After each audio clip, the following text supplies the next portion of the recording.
Bonjour chers parents, bienvenue sur votre chaîne Entre nos parents. Aujourd'hui, nous parlons de l'affaire Dottie Z et Cassandra Asamoah.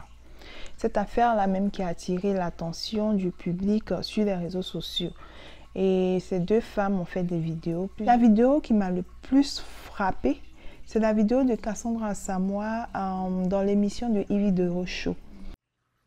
L'autorité que ma mère avait et la protection qu'elle avait sur moi, elle 10 à 13 ans. Mais il faut qu'on reparte dans le passé et qu'on mette le doigt sur chacun de ces actes qu'il y a eu et où elle a cautionné. Alors, lorsque celle qui est censée te protéger dit, étant mineure, hein, Madame Yvidoro, dit, j'entends bien, elle était consentante, d'accord. Alors, je pense qu'il est nécessaire que je vienne sur la place publique pour dire, oui, effectivement, j'ai été violée et ma mère dit que j'étais consentante alors qu'elle avait l'autorité sur moi. Alors d'accord, il faut que je vienne sur la place publique. À ce moment-là, je vous donne tous l'autorisation de me déshabiller sur la place publique. Je vous donne tous l'autorisation de m'humilier sur la place publique. Je vous donne tous l'autorisation de me violer sur la place publique. Puisque celle qui était normalement censée avoir l'autorité sur moi l'a dit et l'assume. Et après, elle a dit autre chose. Honnêtement, tu n'as même pas besoin de comprendre ou de connaître tous les détails de la vie de Cassandra dès son enfance avant de comprendre beaucoup de choses. Parce que quand tu écoutes Madame Dottie Z, quand tu l'écoutes, tu te rends compte qu'elle n'est pas sage. Excusez-moi, maman, vous êtes une maman, vous pouvez être ma mère, mais vous n'êtes pas sage du tout. Il n'y avait aucune sagesse dans les dires de Madame Dottie Z. C'est la première fois qu'elle va porter sa main sur moi. Alors, à 13 ans? À 13 ans. D'accord. Est-ce qu'on peut revenir vite fait, mais vraiment Oui, sur les circonstances? c'est un peu douloureux parce que, d'après elle, elle s'est fait, je ne peux pas dire le mot, par quelqu'un. Et cette personne, j'ai voulu le mettre devant ses faits accomplis. Et cette personne m'a dit que non, c'était consentant, parce que c'est elle qui poursuivait la personne. Devant la nation, devant le monde entier. Maintenant, tout le monde sait que ta fille a été vue. Tout le monde, à l'international, tout le monde sait que ta fille a été vue. Et puis, voilà. Je ne sais pas ce que tu ressens en tant que maman quand tu viens faire ça. Ou bien, est-ce que quand tu finis de regarder cette vidéo-là, comment tu te sens? Est-ce que même tu fais des réflexions? Est-ce que tu sais que tu es allé trop loin, en fait? Parce que dans tes propos, non, c'est comme si tu t'en fous en fait. Et ça en dit tellement long sur l'éducation de Cassandra. Cassandra, elle a parlé des allégations, de diffamation, de maltraitance et tout ça. Et on n'a même pas besoin de comprendre les détails pour voir que cette femme-là, elle souffre. Elle est traumatisée. Vous savez, la relation entre la mère et l'enfant ou entre les parents, les relations actuelles qu'on a avec nos parents, là, c'est la réflexion de comment ces derniers nous traitaient quand ils étaient petits, quand on était petits. Donc, si tu dis que Cassandra est venue, tout ce que tu dis, c'est Cassandra t'a violenté, Cassandra t'a fait ci, Cassandra t'a fait ça. Et quand on te demande, c'est quoi le problème entre Cassandra et toi, tu dis que Cassandra ne veut pas que tu arrêtes, Cassandra veut que tu arrêtes la musique, Cassandra veut, elle est violente, il y a un problème de communication et toi, c'est ce que tu vois comme le problème. Mais en fait, le problème, il est plus que ça. Le problème vient de comment tu as éduqué ton enfant. Le problème vient depuis le fœtus. Le problème vient depuis que Cassandra était dans ton ventre. Parce que lorsqu'on est enceinte, tout ce qu'on vit, les enfants, le fœtus dans le ventre, ils ressentent. Quand une mère est dépressive, quand une mère n'est pas stable pendant sa grossesse, elle transmet tous ces hormones de stress, de dépression à son enfant. Ce qui fait que quand l'enfant naît, il peut avoir toutes sortes il peut avoir certaines maladies, il peut être hyperactif, il peut avoir ADHD, il peut avoir des problèmes de santé, il y a des conséquences. Une femme qui prend l'alcool, qui prend la drogue ou qui est exposée à l'alcool, à la drogue, qui est exposée à la violence, que ce soit physique, que ce soit mentale, que ce soit émotionnelles, toutes sortes de violences, tout ce qu'une femme enceinte ressent pendant sa grossesse, elle transmet immédiatement à l'enfant. Et dans votre histoire, vous étiez violenté pendant la grossesse. Jusqu'à 7 mois, le monsieur vous a tapé dans le ventre, tout ça. Et sûrement qu'il y a eu pire, il y a eu d'autres violences. Et vous n'étiez pas bien sûrement pendant la grossesse. Et quand c'est comme ça, l'enfant, quand il naît avec des conséquences en fait. Il y a des conséquences sur l'enfant. Et vous avez dit que quand votre enfant est né, elle a lutté contre la vie et la mort. Et que le médecin vous a même dit de bien faire attention à sa tête. Mais je me demande même si vous avez fait ça. Je me demande si vous avez emmené l'enfant à ses visites de routine, à faire des scanners, parce que vous dites que je lui ai demandé à plusieurs reprises d'aller voir, checker sa tête. Elle n'est pas partie et tout. Ça, c'est une mère qui dit ça à l'enfant. Mais quand elle était encore enfant, est-ce que vous avez pris la peine de le faire? Vous avez suivi l'enfant comme il se devait? Et vu que l'enfant est né dans des conditions difficiles, ça veut dire que cet enfant-là avait besoin d'amour.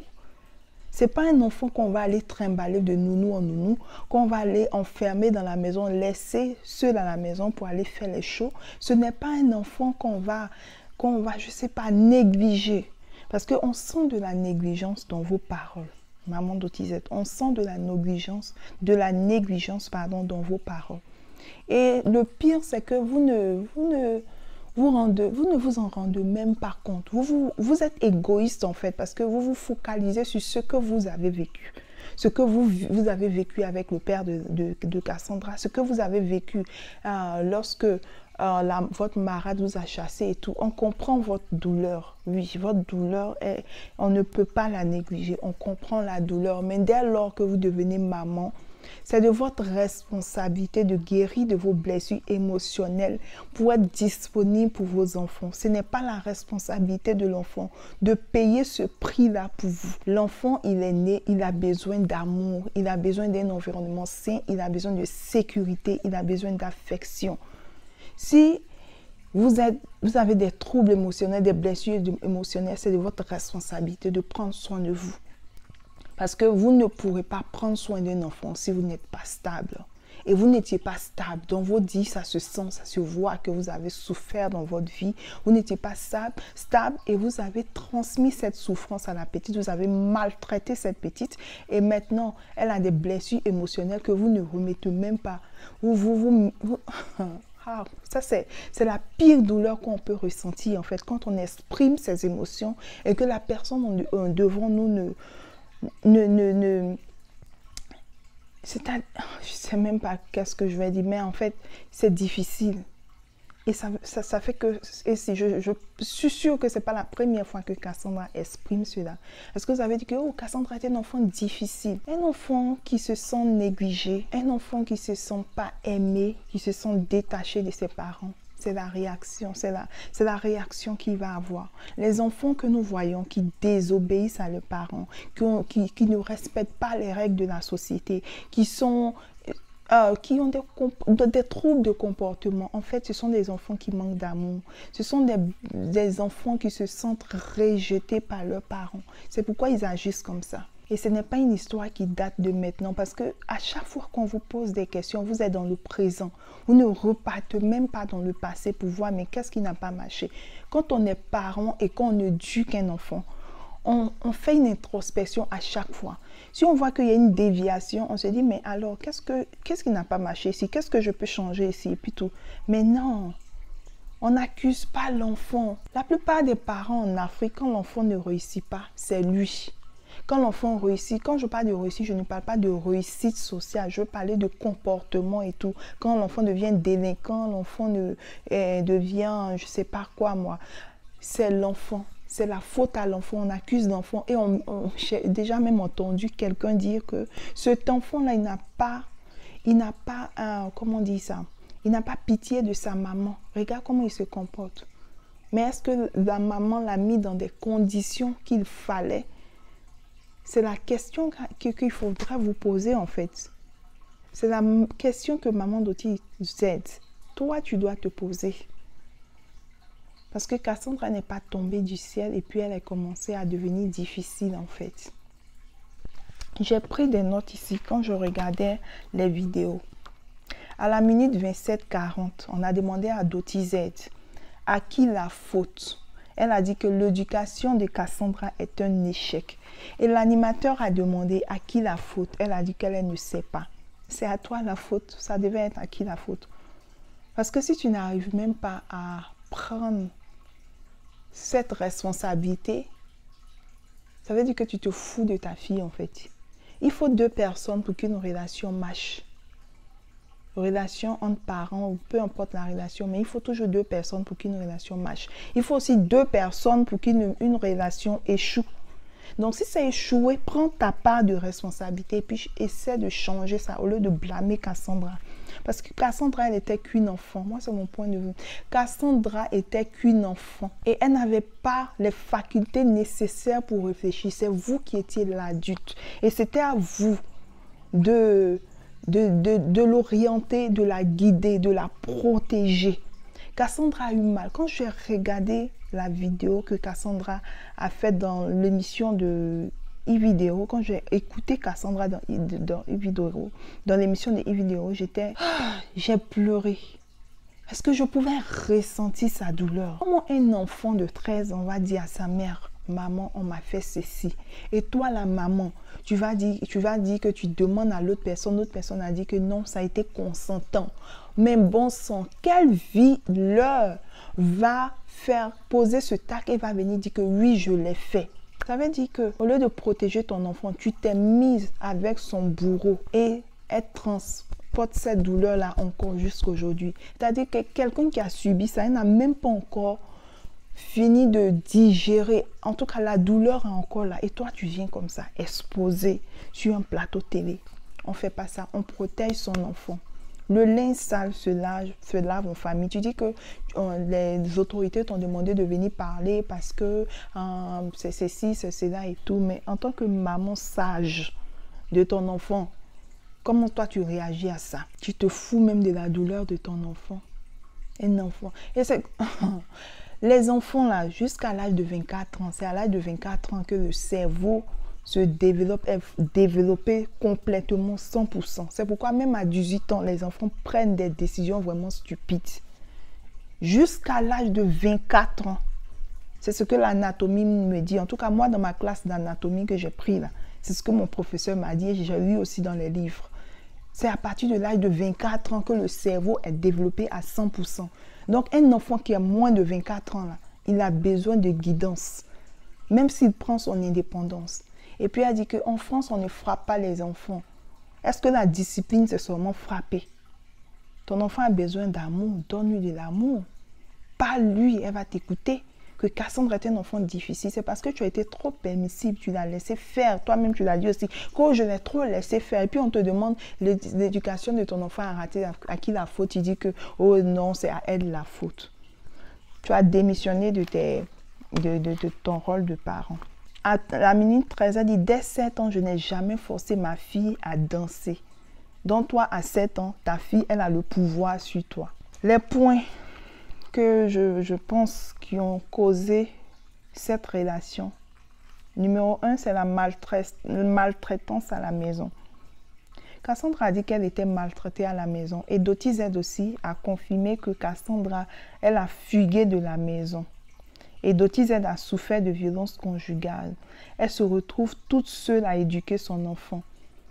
Mais maman, quand on est seul à éduquer son enfant, là, on se rend disponible pour éduquer son enfant, pour éviter que l'enfant déraille.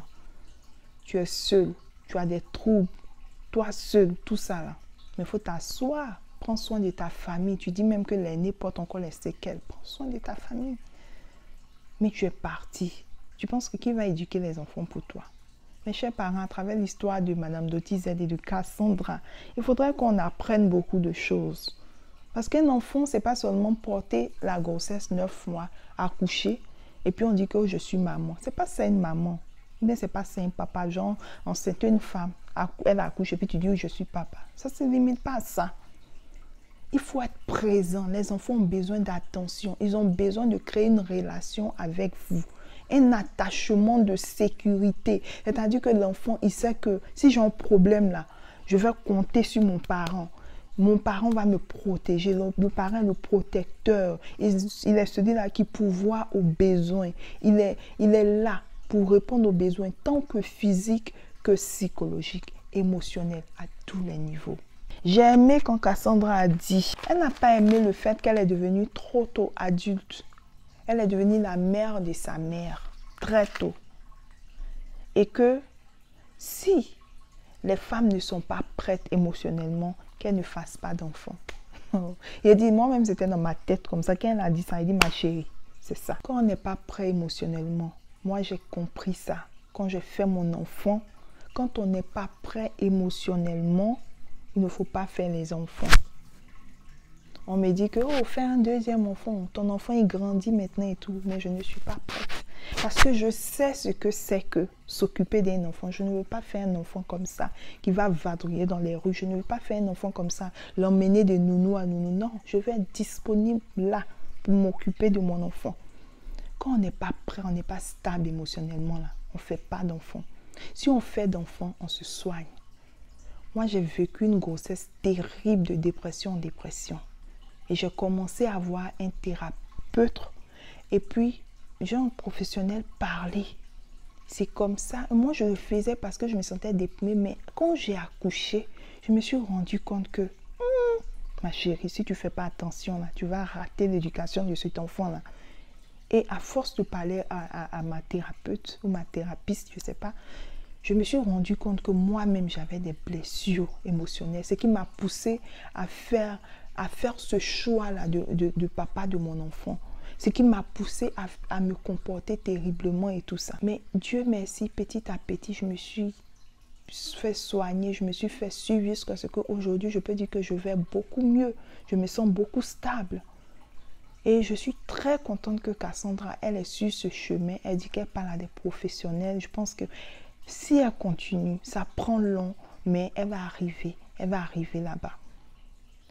C'est Cassandra aussi, tu n'avais pas besoin de venir faire une sortie comme ça. Répondre et tout ça, je comprends. Quand on vit ce genre de situation émotionnelle, on veut répondre à tout et n'importe qui, on peut parler, on veut montrer des preuves. Moi-même, je suis passée par là. On veut montrer les preuves, on envoie les captures d'écran ici, on fait ci, on fait ça. Mais après, tu te dis, pouf, c'est une perte de temps. Le temps que tu vas prendre pour faire ces captures d'écran-là, tu peux prendre ce temps-là pour te concentrer sur toi-même, te concentrer sur tes enfants. Tu comprends? Tu peux prendre ça pour te concentrer sur toi et puis continuer à guérir, à aller de l'avant. Et c'est très bien que tu prends du recul, tu dis tu veux t'éloigner de ta maman. C'est très bien.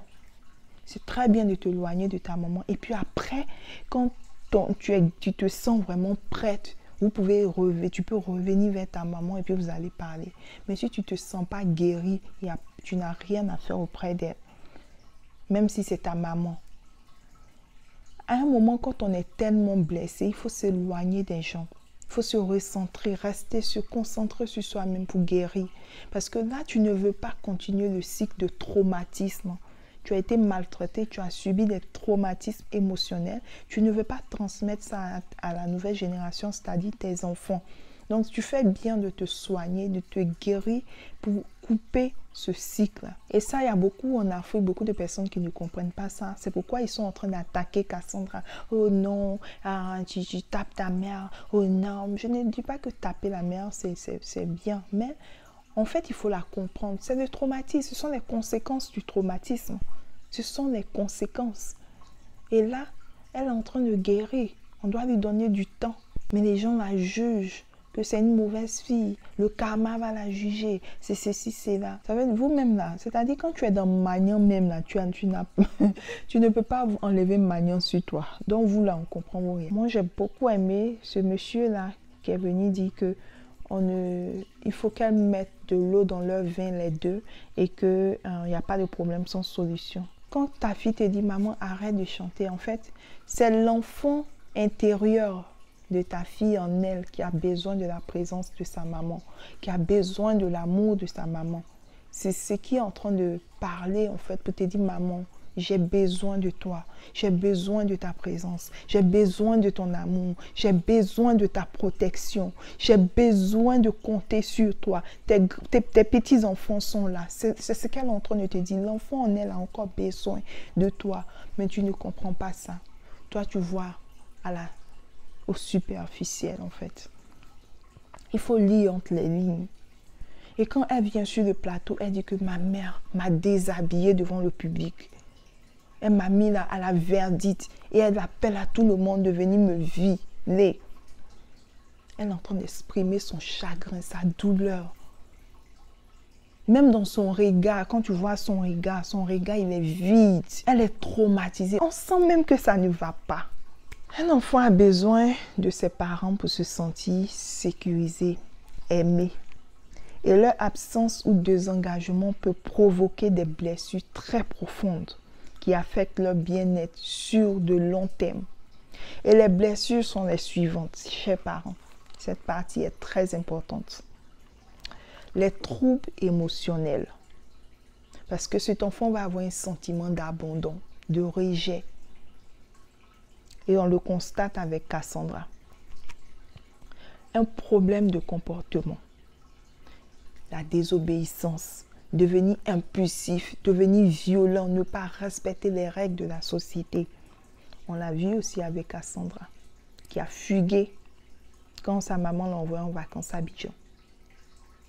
On a vu quand sa maman a dit que c'était un enfant difficile. Dès qu'elle était petite, là, c'est là que tu devais chercher des solutions, surtout même que vous viviez en France, qui est un pays en Europe qui est développé. Vous avez les accompagnements, donc il fallait te faire accompagner, il fallait chercher des ressources pour accompagner ta fille. Je ne sais pas si tu l'as fait, mais moi je ne pense pas. Généralement, moi je n'aime pas juger, mais ce problème-là, vraiment, ça m'a tellement révoltée. Les troubles de l'attachement. Quand un enfant se sent rejeté, si le lien de l'attachement est brisé ou négligé, cela peut perturber les capacités à établir des relations saines avec les autres. On le voit aussi avec Cassandra dans ses choix de relations. Elle-même, elle a dit qu'elle avait un manque de confiance. Elle allait faire des chirurgies, tout ça. Elle a choisi, elle a été en relation avec un homme marié et tout. Elle était dépendante affective. Ce sont les conséquences de comment on éduque nos enfants. La performance scolaire. Sa maman aussi d'autisme a mentionné que Cassandra a refait le bac, elle ne voulait plus aller à l'école. Quand les enfants ont de tels comportements, au lieu de les accuser, de les tabasser, de les menacer, de les traiter de n'importe quoi, il faut les faire asseoir et puis parler avec eux. Il faut leur donner de l'attention, il faut leur donner de l'amour. C'est tout ce dont ils ont besoin et ça va changer beaucoup de choses. Le risque de santé mentale. Voilà notre jolie Cassandra ici, qui n'est pas stable mentalement. Quand je dis elle n'est pas stable mentalement, je ne suis pas en train de dire qu'elle est folle ou de l'insulter, non. Mais elle a fait des dépressions. Éduquer un enfant, ce n'est pas facile.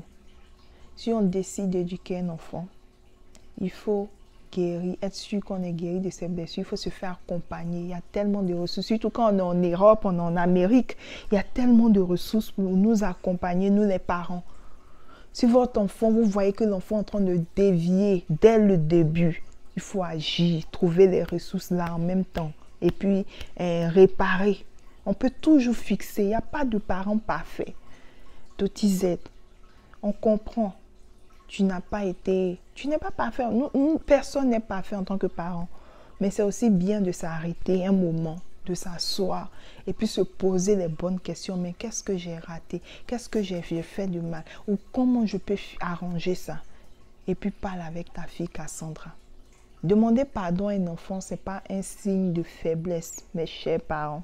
Demander pardon à un enfant, c'est vraiment montrer, ça montre que vraiment on veut régler le problème, on veut changer les relations, c'est important.